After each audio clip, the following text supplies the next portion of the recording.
भगवान अजित श्री हरि जब देखा कि समस्त देवता परास्त हो रहे हैं दैत्यों से, देवताओं ने प्रार्थना की ब्रह्मा जी से, ब्रह्मा जी महादेव समस्त देवता भगवान श्री हरि से।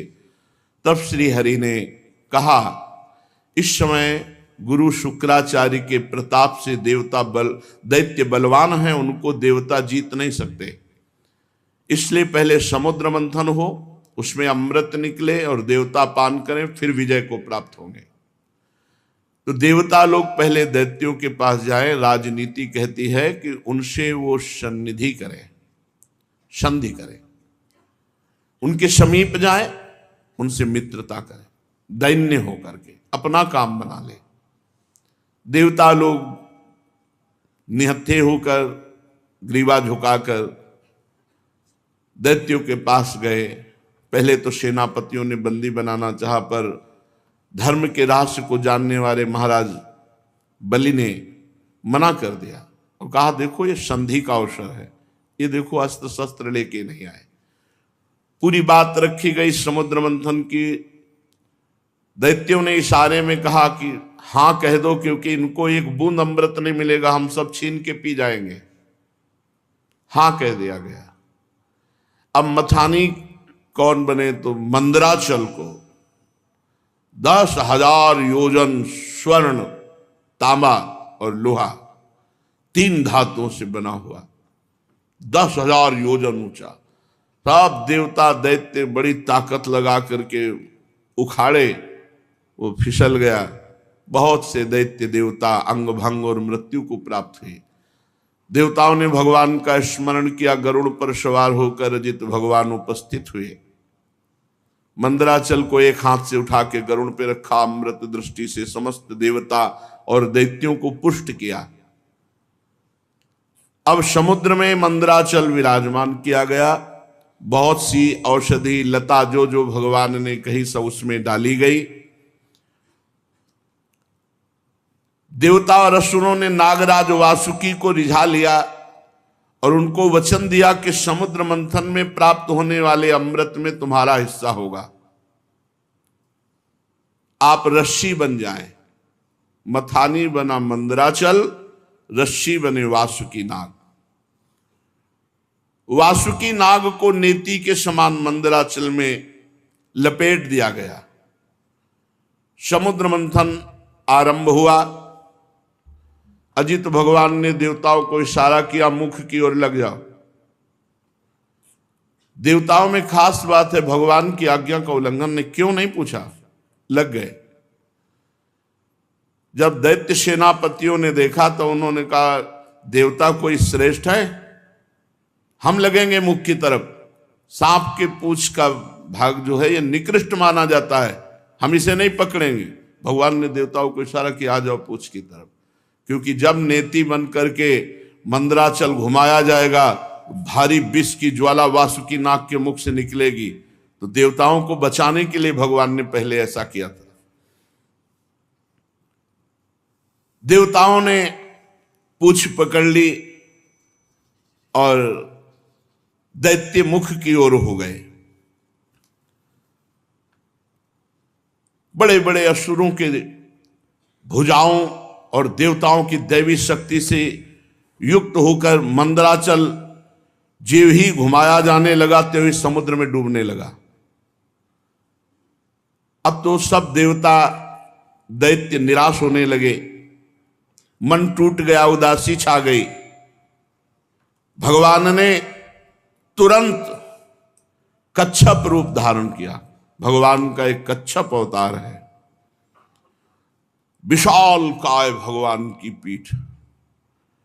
समुद्र में प्रवेश करके मंदराचल के नीचे जाकर कच्छप भगवान अपनी पीठ में मंदराचल ले लिया। भगवान की शक्ति अनंत है, वे सत्य संकल्प हैं, उनके लिए कौन सी बड़ी बात है। देवता और असुरों ने देखा कि मंदराचल ऊपर उठने लगा, तब फिर से उत्साहित होकर समुद्र मंथन किया। भगवान कच्छप की पीठ का विस्तार कितना था? 1,00,000 योजन, क्योंकि 10,000 योजन चौड़ा और लंबा तो मंदराचल है। 1,00,000 योजन भगवान कच्छप की पीठ, 1,00,000 योजन तक फैली हुई अपनी पीठ पर मंदराचल घूम रहा है, तो भगवान को ऐसा सुख हो रहा है जैसे कोई पीठ खुजला रहा हो। बड़े बड़े देवताओं में दैवी शक्ति और असुरों में आसुरी शक्ति भगवान ने प्रवेश की। फिर मंदराचल को घुमाया जाने लगा। भगवान की पीठ में मानो खुजली हो रही हो, ऐसे मंदराचल लगता है। समुद्र मंथन भगवान के बल से हुआ। देवताओं में दैवी शक्ति, असुरों में आसुरी शक्ति, वासुकी नाग में निद्रा, नीचे कच्छप रूप से, ऊपर 1000 सहस्त्रबाहु रूप से ऊपर भी दबाए हुए हैं। ये देवता नहीं जान रहे।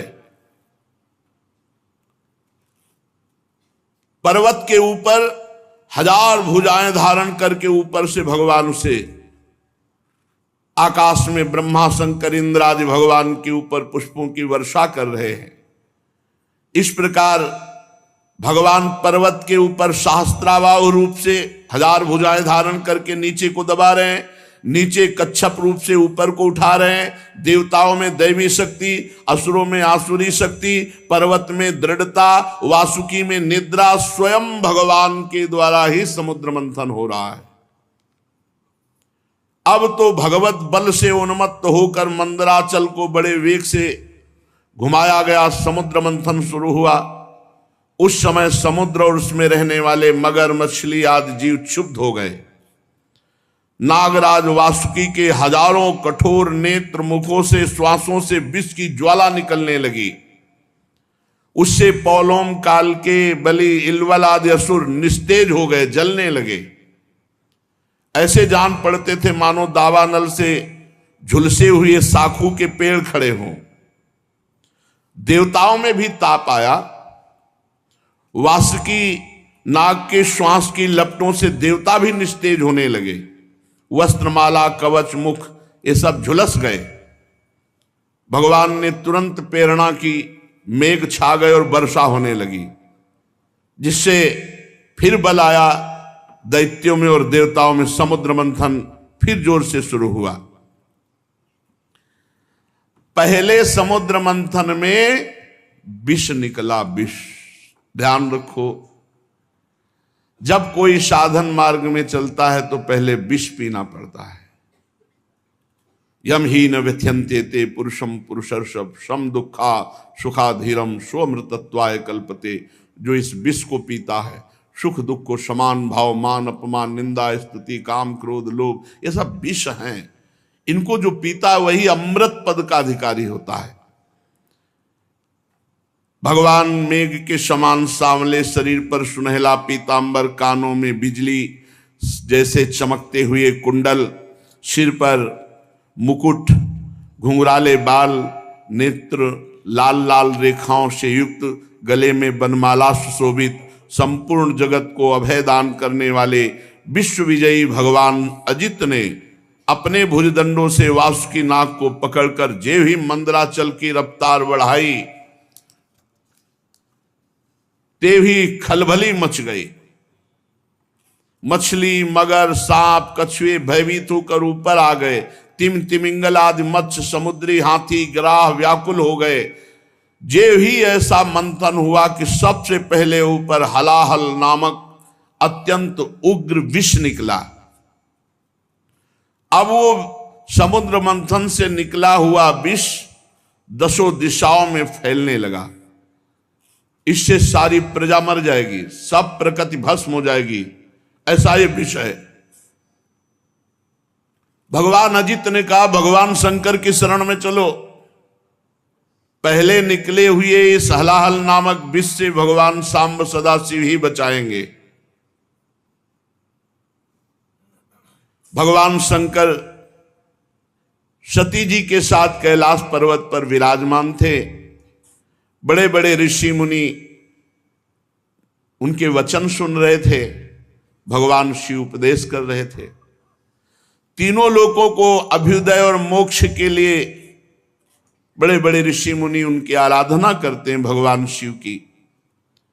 प्रजापतियों ने दर्शन किया और भगवान महादेव जी की स्तुति की।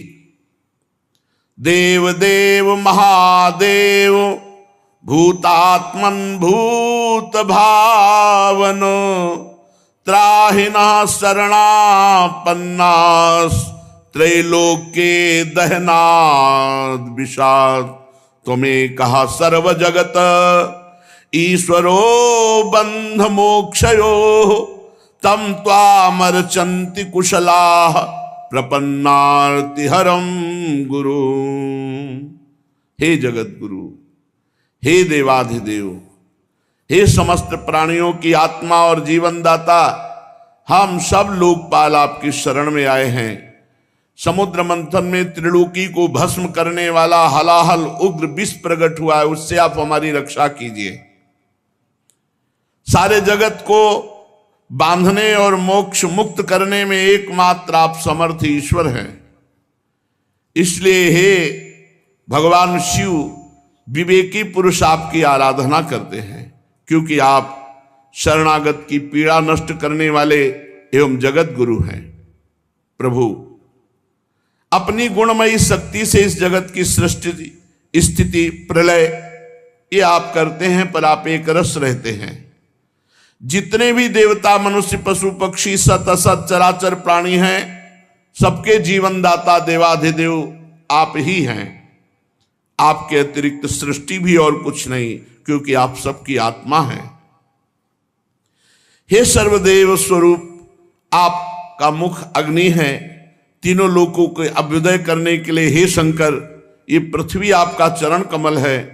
आप अखिल देव स्वरूप हैं। ये काल आपकी गति है, दिशाएं कान हैं, वरुण रसेंद्री हैं, आकाश नाभ है, वायु श्वास है, सूर्य नेत्र हैं, जल वीर्य है। आपका अहंकार नीचे ऊंचे सभी जीवों का आश्रय है। चंद्रमा मन है। प्रभु स्वर्ग आपका सिर है। वेद स्वरूप भगवान समुद्र आपकी कोख है। पर्वत हड्डियां हैं। सब प्रकार की औषधियां, घास आपके रोम हैं। गायत्री आदि छंद आपकी सातों धातुएं हैं और सभी प्रकार के धर्म आपके हृदय हैं। हे स्वामिन, सद्योजात आदि 5 उपनिषद ही आपके तत्पुरुष अघोर, सद्योजात, वामदेव, ईशान नामक 5 मुख हैं। प्रभु, इस कार्य कारण जगत से परे, माया से परे आप हैं। आपकी महिमा को ब्रह्मादि भी जानने में समर्थ नहीं।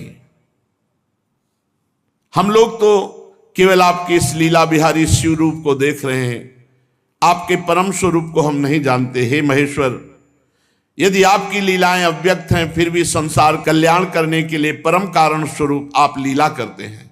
प्रभु, आप प्रजा बड़े संकट में है, इस हलाल विष का कुछ इंतजाम कीजिए। भगवान शिव ने कहा सती जी से, देवी, ये बड़े खेद की बात है कि समुद्र मंथन से कालकूट विष निकला और प्रजा बड़ी दुखी है। इसलिए हमें समस्त प्रजा की रक्षा करनी चाहिए। मेरा कर्तव्य है, ये मेरी शरण में आए हैं, मैं इन्हें निर्भय कर दूं, क्योंकि जिसके पास शक्ति है, सामर्थ्य है, तो आए हुए शरणागत के दुख को मिटाना उसका धर्म बनता है। अगर अपने प्राणों की भी बलि देनी पड़े तो दे देना चाहिए, पर शरणागत को विमुख नहीं जाने देना चाहिए, उसकी रक्षा करनी चाहिए। कल्याणी, ये मोह पास में बंद करके जीव एक दूसरे से वैर की गांठ बांध लेते हैं।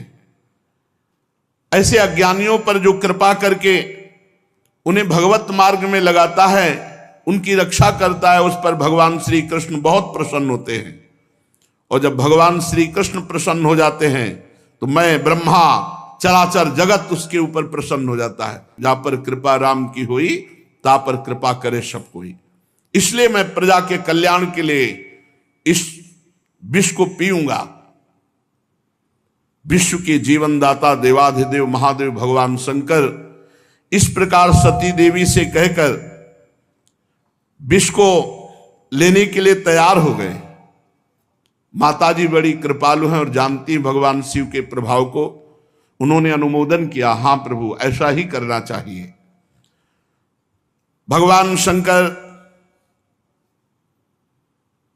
ऐसे करके आकर्षण किया और पूरे समुद्र मंथन से निकले हुए विष को अपने हाथ में ले लिया और उसको पी गए। पीकर हृदय में नहीं जाने दिया, यही गले में रोक लिया। पूरा श्याम गौरवर्ण का गला, पूरा श्याम वर्ण का, इसीलिए भगवान का एक नाम पड़ा नीलकंठ। भगवान शंकर का वो भूषण हो गया नीलकंठ। देवादिदेव भगवान शंकर सबकी कामना पूर्ण करने वाले हैं।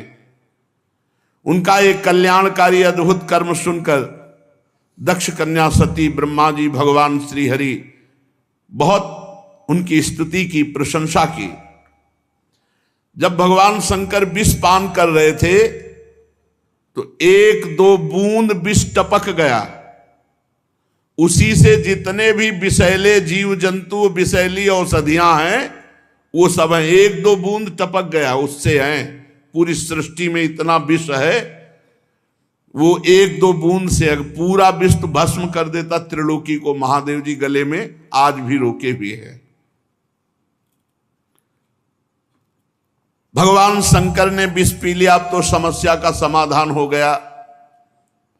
देवता और असुर बड़ी प्रसन्नता से समुद्र मंथन करने लगे। फिर समुद्र मंथन से कामधेनु प्रकट हुई। कामधेनु समस्त कामनाओं को पूर्ण करने वाली है। भगवान इशारा जिसे देते वही उसे स्वीकार करता। भगवान ने देवताओं को इशारा किया, कामधेनु देवताओं ने ले ली, जो ऋषियों के अग्निहोत्र के काम में आएगी। ब्रह्मलोक तक यज्ञ के उपयोगी पवित्र घी, दूध आदि पहुंचाने के लिए ब्रह्मवादी ऋषियों को देवताओं ने कामधेनु प्रदान की। इसके बाद उच्चैश्रवा नामक घोड़ा निकला। उसे महाराज दैत्याधिपति बलि जी को दिया गया। वो चंद्रमा के समान श्वेत वर्ण का। इंद्र ललचात हो गए, पर भगवान ने रोक दिया। महाराज बलि को उच्चैश्रवा मिला। तदनंतर थोड़ी ही देर बाद समुद्र मंथन के ऐरावत नामक हाथी निकला। बड़े बड़े 4 दांत, उज्ज्वल गोरे वर्ण का, कैलाश के समान। देवराज इंद्र को दिया गया ऐरावत हाथी। फिर कौस्तुभ मणि समुद्र मंथन से निकली। देवता और दैत्य दोनों ने मिलकर वो मणि भगवान श्री हरि को पहनाई। जो वक्षा स्थल में कौस्तुभ मणि विराजमान है, वो समुद्र मंथन से प्रकट हुई। इसके बाद स्वर्गलोक की शोभा बढ़ाने वाला कल्प वृक्ष वो देवताओं ने ले लिया। ये कल्प वृक्ष जो कामना करे वो पूर्ण कर देता है। इसके बाद अप्सराएं प्रकट हुई, जो सुंदर वस्त्रों से सुसज्जित, गले में स्वर्णहार पहरे हुए रंभा आदि, अपनी मनोहर मुस्कान, चाल, विलास भरी चितवन से देवताओं के भी चित्त को चुराने वाली वो देवताओं को दी गई। अप्सराएं देवताओं को दी गई। कल्पवृक्ष देवलोक में। इसके बाद शोभा की मूर्ति स्वयं भगवती लक्ष्मी देवी प्रकट हुई समुद्र से।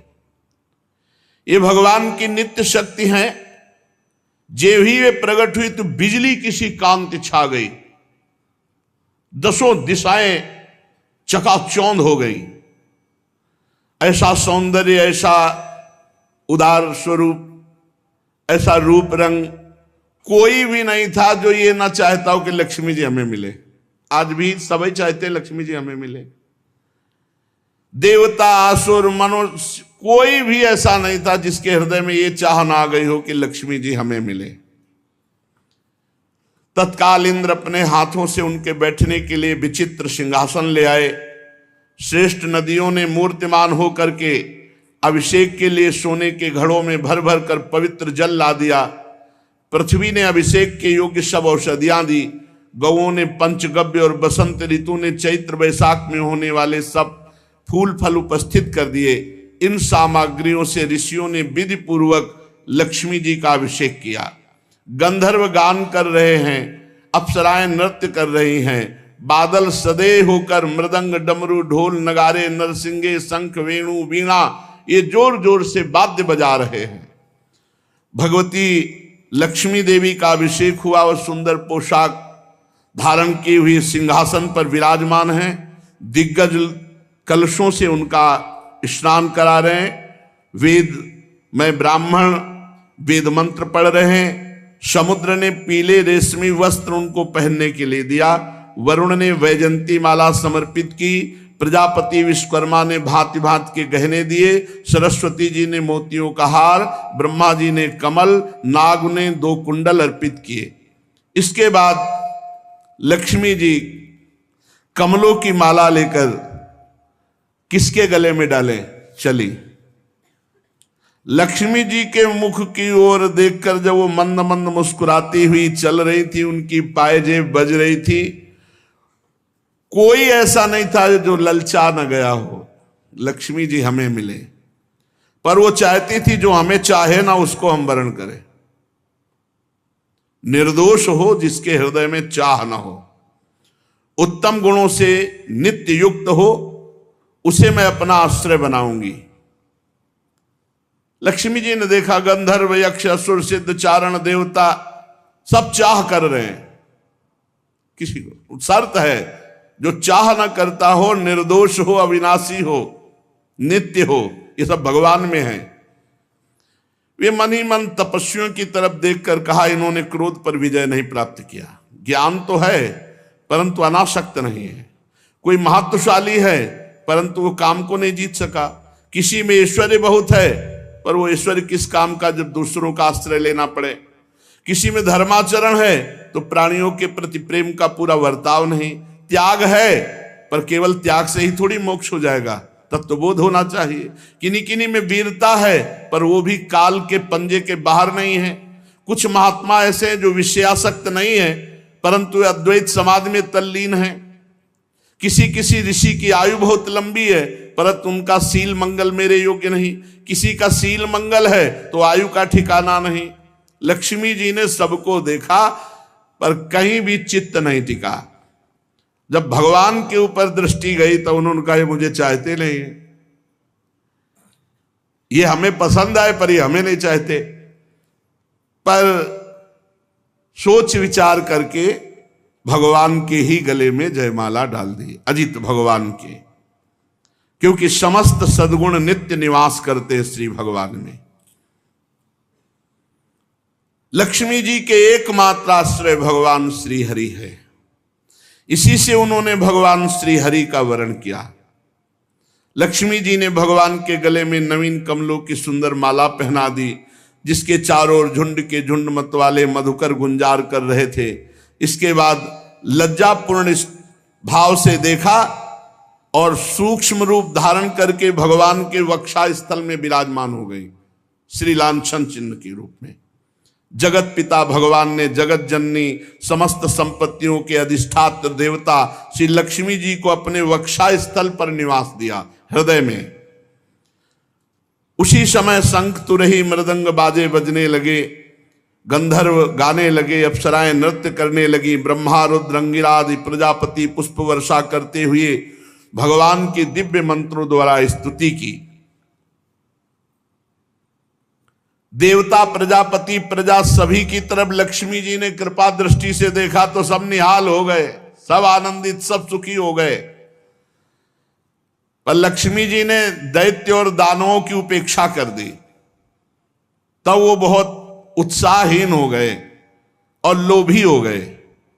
भगवान ने समुद्र मंथन करवाया तो अब निकली बहुत ही सुंदर वारुणी देवी। भगवान ने इशारा किया देवताओं को, तो दैत्य एकदम लुभायमान हो गए सुंदर रूप देख के। तो वारुणी देवी दैत्यों के, ये शराब मदिरा ये राक्षसों के लिए है, इसलिए मना किया जाता है। तदनंतर देवता और असुरों ने अमृत की इच्छा से समुद्र मंथन किया तो चंद्रमा प्रकट हुए, देवताओं में से चंद्रमा में। फिर समुद्र मंथन हुआ, शारंग धनुष प्रकट हुआ। फिर समुद्र मंथन हुआ, पांचजन्य शंख। तो शारंग धनुष, पांचजन्य शंख, ये श्री हरि ने स्वीकार किया। अब जब समुद्र मंथन अमृत के लिए हुआ तो अजान बाहु, लंबी लंबी भुजाएं जिनकी, गला शंख के समान उतार चढ़ाव वाला, आंखों में लालिमा, शरीर का रंग बड़ा सुंदर श्यामला, गले में माला और सब प्रकार आभूषणों से सुसज्जित, चौड़ी छाती, ऐसे भगवान प्रकट हुए धन्वंतरी जी। भगवान का एक अवतार धन्वंतरी अवतार है और उनके हाथों में कंगन और भरा हुआ अमृत का कलश, ये 14 रत्न निकले।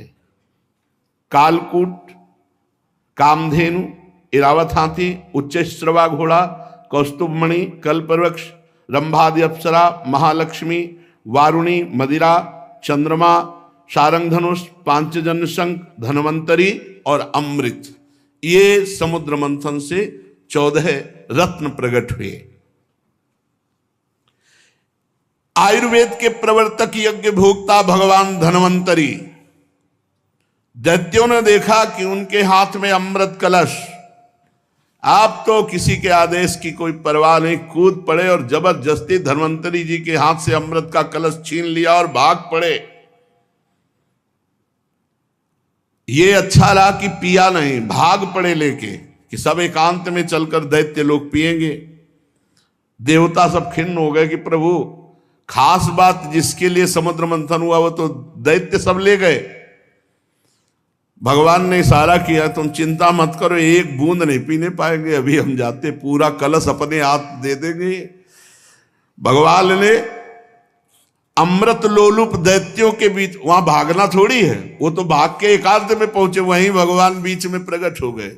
वो मोहिनी रूप, नूपुर झनकारते, तिरछी चितवन, इतना सुंदर रूप की अमृत हाथ में, भूल गए अमृत भूल गए भाई। ये है भगवान की माया। और जिधर भगवान देखे तो मुस्कुरा के, ऐसे मानो कि अब तो जन्म जन्म से हमारा इनका रिश्ता है। ऐसे भगवान मोहिनी रूप, छमछमाते हुए, कभी इधर कभी उधर, और ऐसा नवकिशोर रूप। उस सुंदरी स्त्री को देखकर सोचने लगे कि अब तो सौभाग्य ही सौभाग्य हमारे उदय हो रहे। कितनी सुंदर ये स्त्री है, हमको प्यार करती। और जो दैत्य देखे, भगवान मुस्कुरा कर भगवान मोहित करना चाहे तो महादेव मोहित हो गए, दैत्य क्या है। अब तो सब के सब दैत्य भूल गए अमृत को और डांट होड़ लग गई मोहिनी जी के लिए।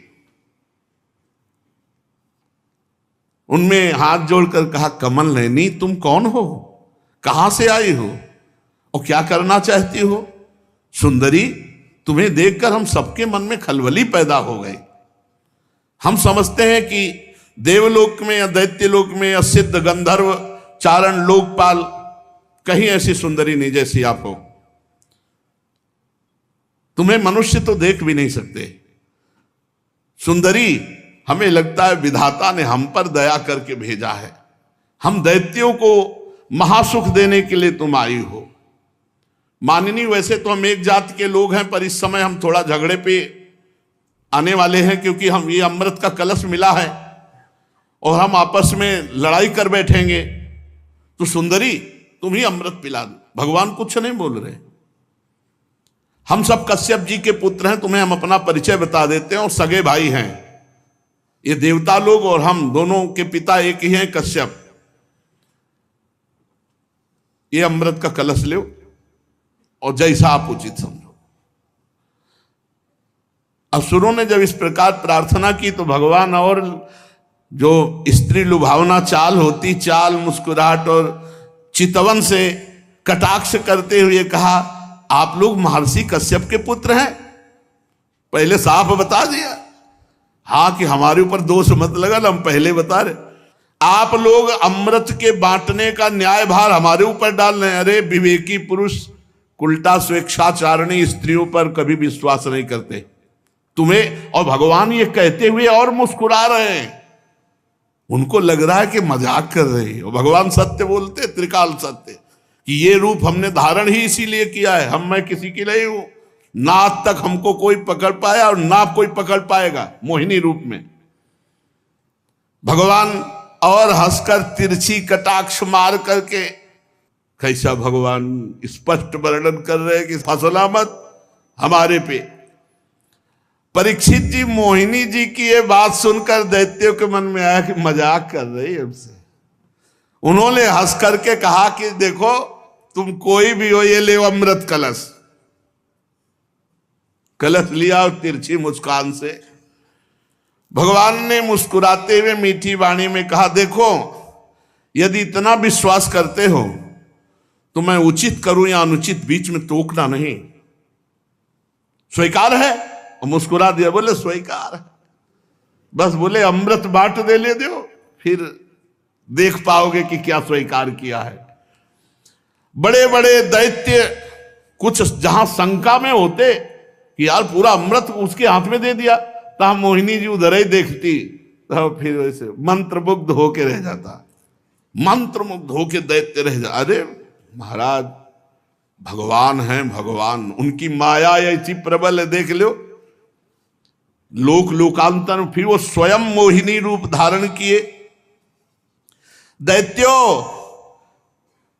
बड़ी बारीकी से मेरी बात समझो, मैं उचित करूं या अनुचित बीच में टोकोगे नहीं। अगर टोकना तो ले अपना अमृत कलश। नहीं नहीं नहीं, और मुस्कुराते जा रहे हैं। मुस्कुराहट भगवान की माया का प्रादुर्भाव हुआ है। मुस्कुराहट से सब दैत्यों ने कह दिया स्वीकार है।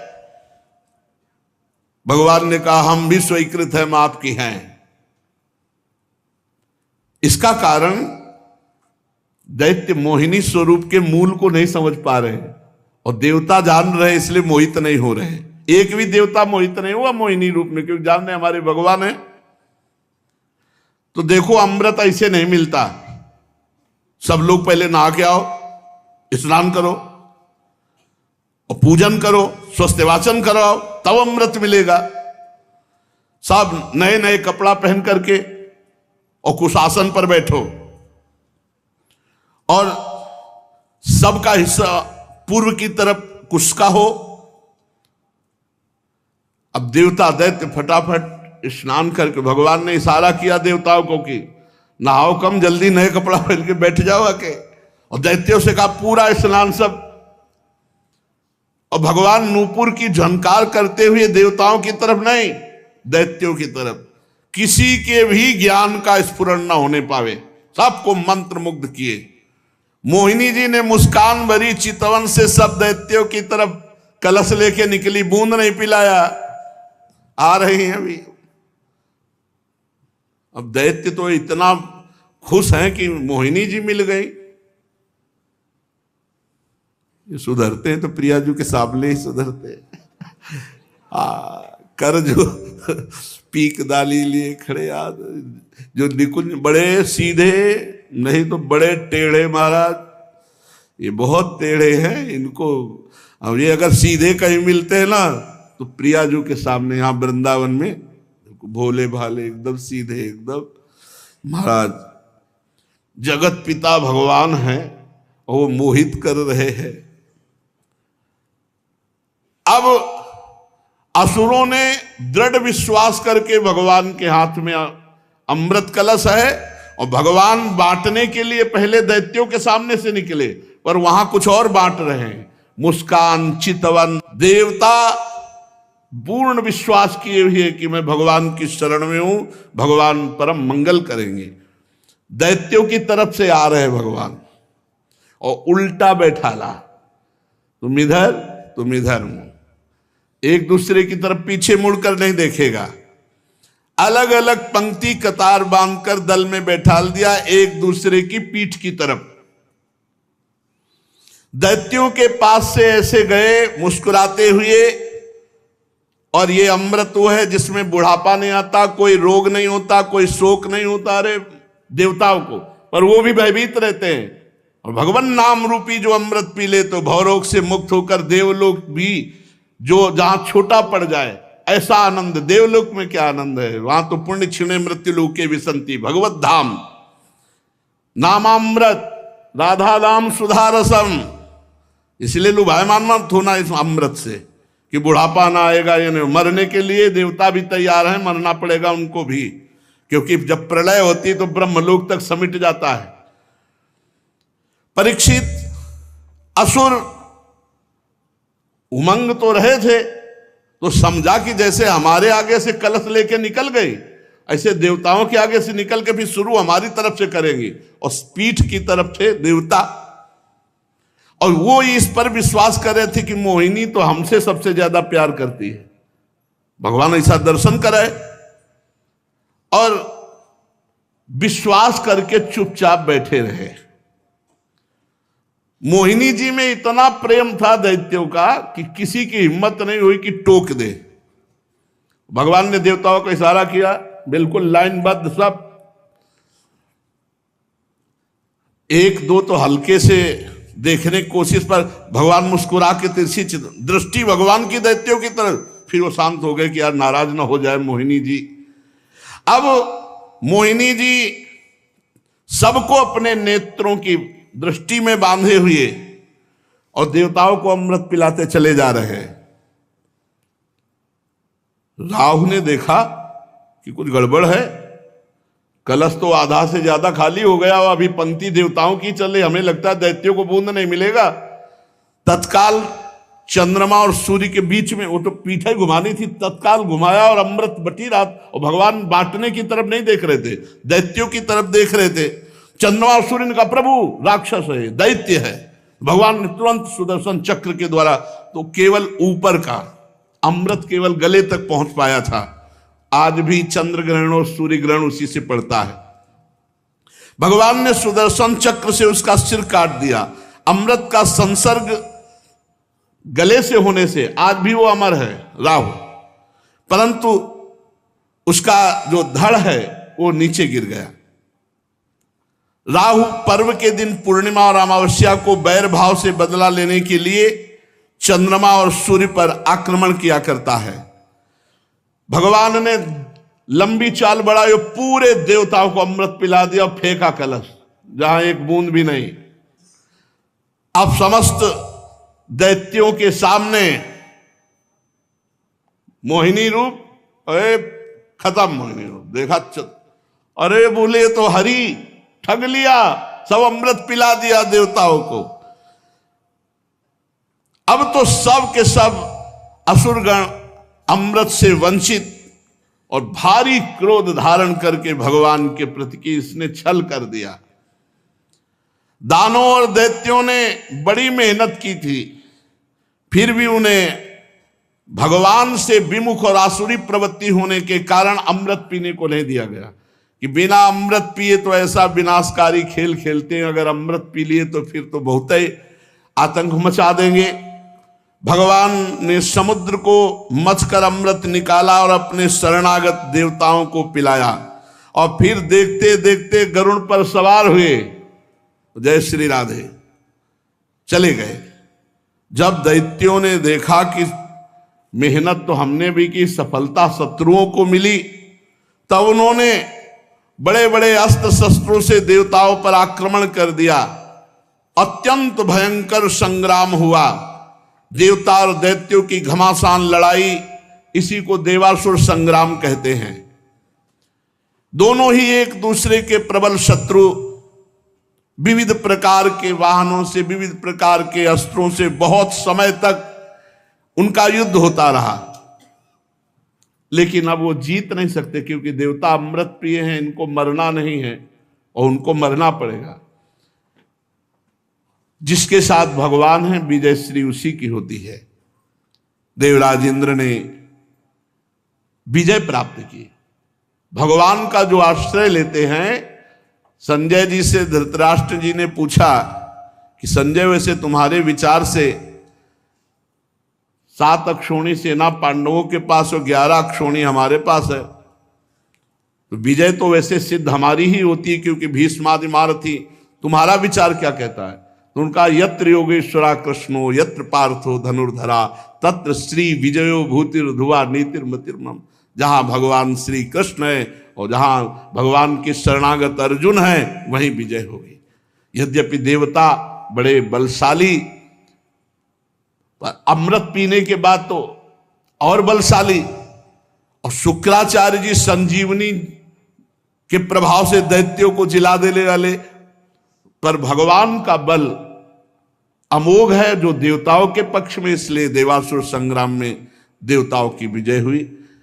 जो ये समुद्र मंथन लीला, भगवान की कृपा से देवताओं की विजय लीला सुनता है, उसके पाप नष्ट हो जाते हैं, भगवान के चरणों में भक्ति होती है और भगवान का कृपा बल उसको प्राप्त होता है। शेष चर्चा आगे। श्री राधा वल्लभ लाल की जय।